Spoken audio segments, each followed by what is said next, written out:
de suite, Info en Swahili.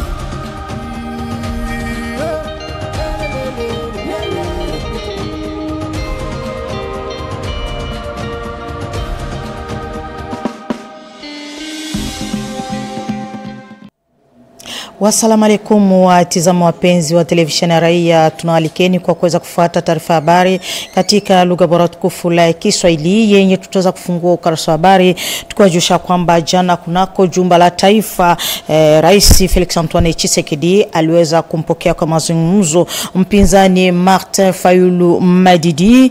Pamoja waliweza kuzungumzia kuhusu umoja wa taifa. Kwa shaba hiyo bwana Martin Fayulu aliweza kubahatisha kabisa kutokana tu na ombi yake ya kuweza kukutana na Rais Felix Antoine Tshisekedi mwenye alikubali kabisa kumpokea. Basi kiongozi wa ECD aliweza kushindikizwa na bwana Devos Kitoko, Prince Epenge, Alex Dende pia Chantal Moboni. Kwa ngambi yake rais alikuwa kabisa na mshauri maalumu wa mambo ya ulinzi bwana Eberande. Muda wa saa 2 ya mazungumzo kiongozi wa ECD aliweza kabisa kujitoa mbele ya waandishi kisha mazungumzo yake na rais.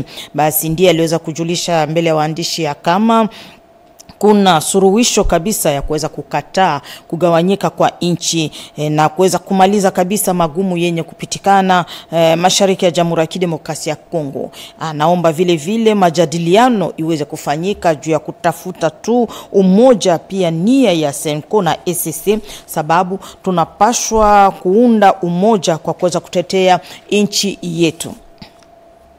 Kisha kukubaliwa kwa sheria ya pesa iliyotengenezwa kuhusu mwaka 2025 iliweza kabisa kutumwa kunako tume ya uchumi pesa pia uchunguzi wa budget kunako baraza la bunge kwa kuweza tu kuchunguza tena zaidi.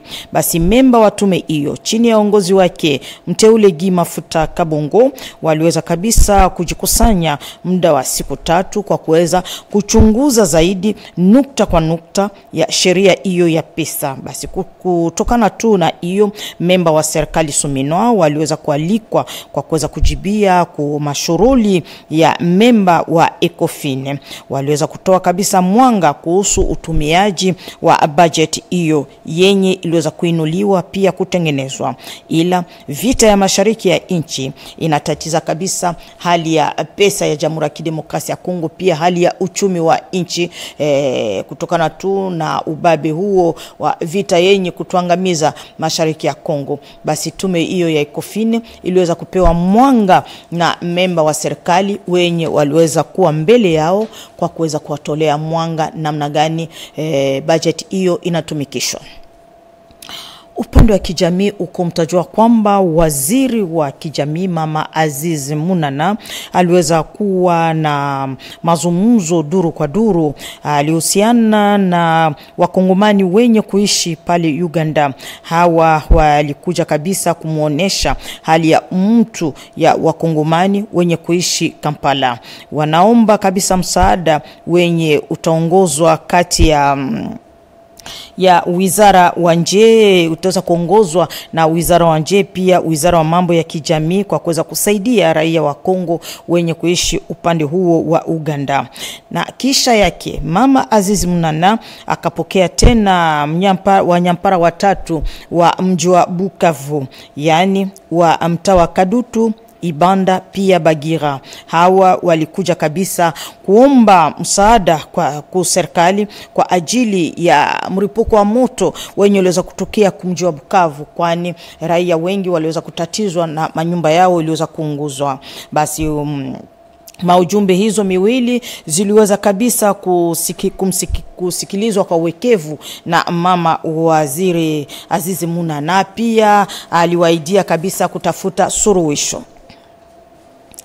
Mkutano kuhusu uongozi wa madini uliweza kabisa kukusanya bwana Godar Mtemona, waziri makamu wa madini wa DRC, na mwenzie wa Ghana Emmanuel Armaha Kofi, pia wasaidizi wengine sawa vile wa Benki ya Ulimwenguni. Mkurugenzi mkuu wa SAIMAP bwana Jean-Paul Kapongo aliweza kabisa kusemea kuhusu wachimbuaji wa madini wa DRC.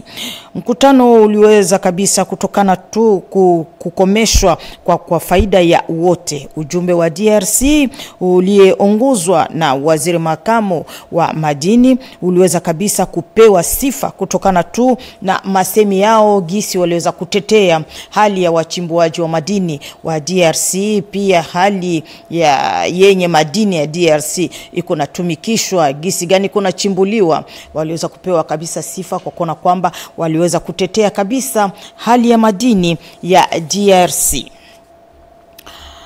Tukiendelea na taarifa yetu ya habari, upande wa uchumi uko mtajua kwamba mchumbani mwake mwakazi kiongozi wa FEC bwana Robert Mulumba aliweza kabisa kusiana pamoja na mbalozi wa Misri Hesmai Elme Kwade. Pamoja walitizama kabisa namna gani kuinua kabisa mapatano ya mambo ya biashara kati ya DRC na Misri kwa njia ya wafanya biashara, kwani ni ya muhimu kabisa wawe na uhusiano kwa kiuchumi juu ya maendeleo ya Afrika.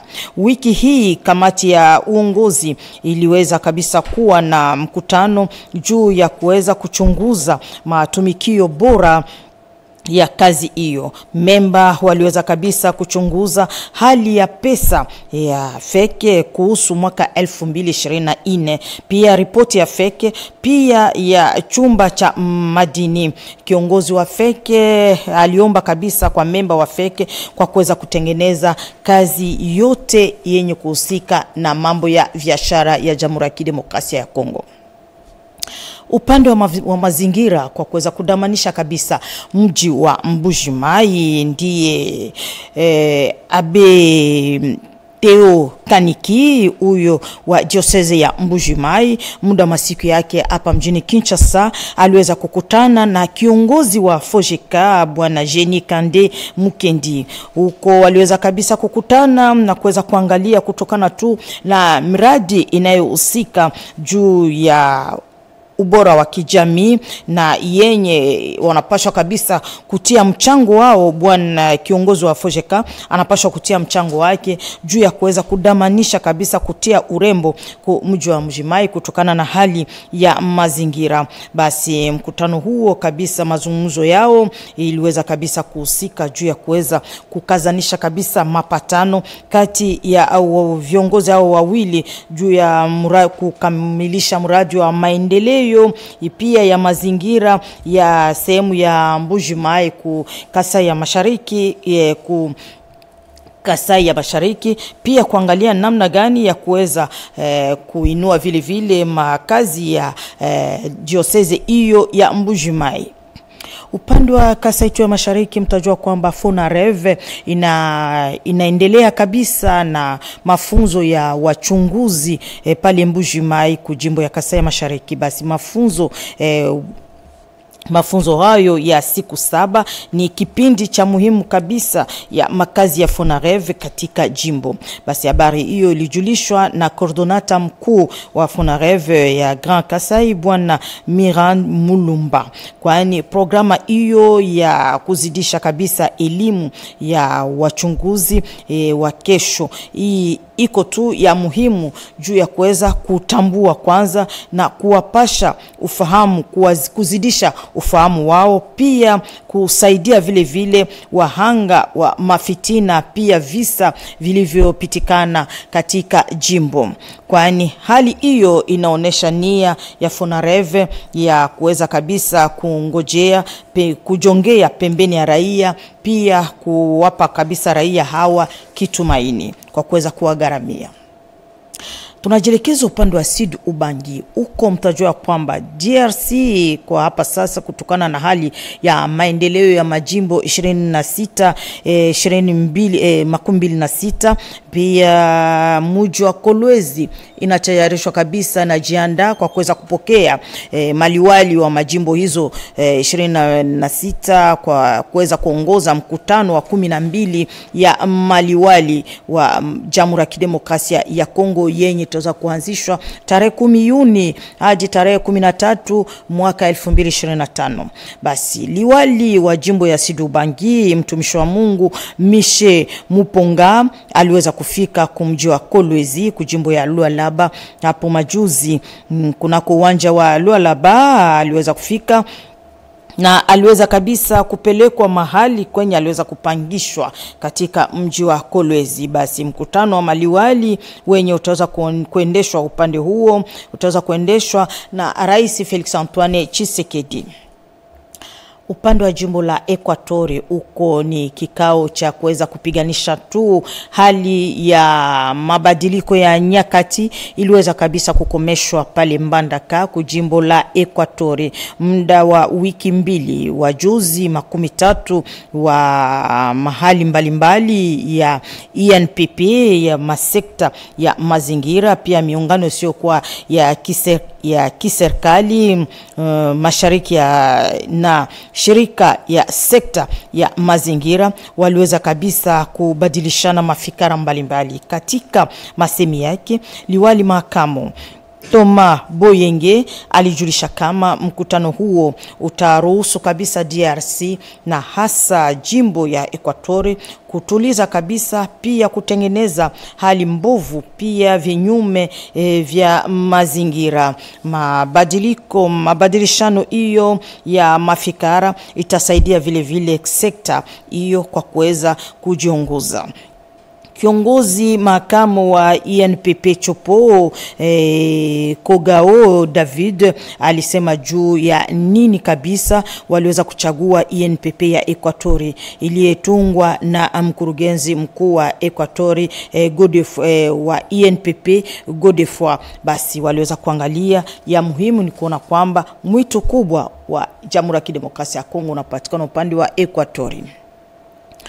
Upande mwingine mtajua kwamba mteule wa zamani Lusenge Bonane Jerome anasifia kabisa hatua ya mpinzani Martin Fayulu kwa kuweza kukutana na Rais Felix Antoine Tshisekedi. Tufuate. Kuna vitu ambavyo vinaanza tunakuwa tunatapa President Felix Antoine Tshisekedi Chilombo.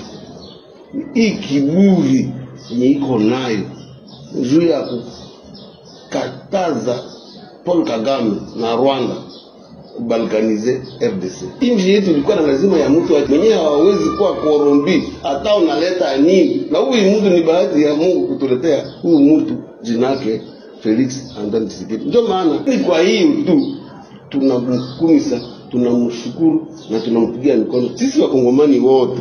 Kwa wewe Fayulu umechukua bomo ma ya kuja hapa, on a besoin de gens pour aider à corriger les gens qui ont la faiblesse là. Bon, tous les pays du monde, même le cadeau on a épaté à Fatigue, c'est maintenant tu n'as pas kuongozi ya Nations Unies. Si nous pouvons pas, si nous pouvons seulement reconnaître que nous devons nous rendre ni kweli, ou nous devons défendre par le kweli position tu n'as pas partir.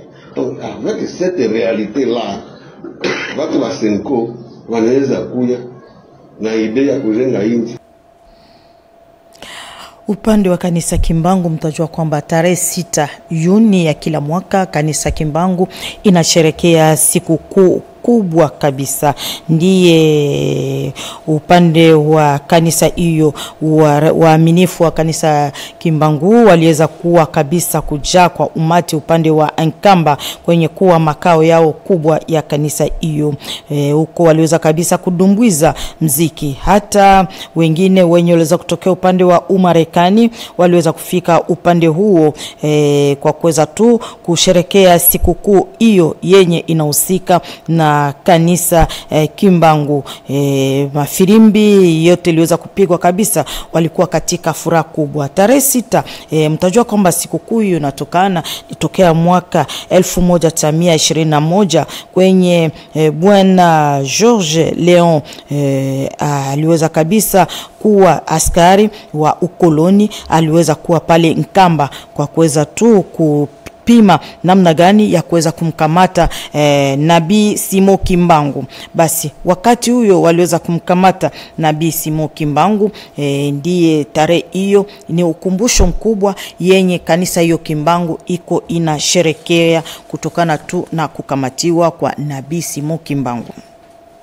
Upande wa Waislamu mtajua kwamba leo ilikuwa ni siku ya Tabaski, siku ya mwana kondoo yenye Waislamu wanasherekea zaidi na zaidi. Ndiye mnyampara wa mtaa Barumbu Leon Lomami, Bwana Lomami Abdallah, huyo mwenye aliweza kubatizwa kwa jina ya Abdallah katika kanisa hiyo ya Kiislamu, aliweza kabisa kuhudhuria kunako sala ya Tabaski kwenye msikiti wa Asitasi kumtawa Barumbu. Mnyampara alijulisha raia ya kama sala hiyo ni ya muhimu, kwani ni siku yenye Abraham alitamania kumtoa mtoto wake, na wakati Mungu aliweza kuona moyo wake ya uaminifu, ndiye aliweza kumpatia mwana kondoo kwa kuweza kumtolea. Basi siku hiyo ni siku ya kugawa, inaonesha kabisa umoja, mapendo kwa mwenzie. Ni fundisho kubwa yenye kanisa Islamu inatuonesha, dini hiyo Islamu inatuonesha kabisa namna ya upendo, namna ya kuweza kugawanya na wengine, namna ya kuweza kuhusiana na wengine katika hali ya upendo. Na katika habari hiyo ya Islamu ndiye tunatoa nukta kwa habari ya jioni ya leo. Tunapiga aksanti kwa wote waliotufuata kwa makini nyumbani kwao. Aksanti kwa wafundi waliotuwezesha ili tuweze kupeperushia taarifa habari katika lugha bora tukufu la Kiswahili, na acha nafasi kwa Jenny Tumba katika lugha la Chiluba. Jioni mwema.